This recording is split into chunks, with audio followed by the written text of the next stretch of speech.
નથી કેવું પછી હું છે હવે તમારે દીકરી છે દીકરો છે? મારે હા મારા હતા કોઈ નથી. અચ્છા હું એકલી જ છું. અચ્છા આ મારા હસબન્ડ હસબન્ડ છે.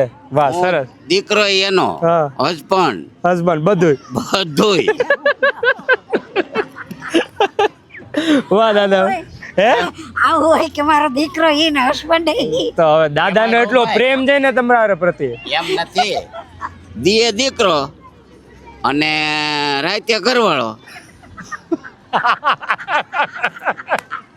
દાદા ફૂલ ફાયર છે. તમારી વાત સાચી છે. દાદા ફાયર છે. ના ના એ તો સાચી વાત છે. આ દિવસનો દાગીનો હા ઓલું જ ન કહેવાય. ઈ નો કહેવાય ઈ નો કહેવાય. સાચી વાત છે. આ પાછો આમાં પકડી જાય ને કે હું જ કહી દઉં પકડી મારા લે. બાપુ હું લા લા લા લા આપણે નથી કેવું આપણે નથી કેવું ભાઈ નથી કેવું પછી હું છે હવે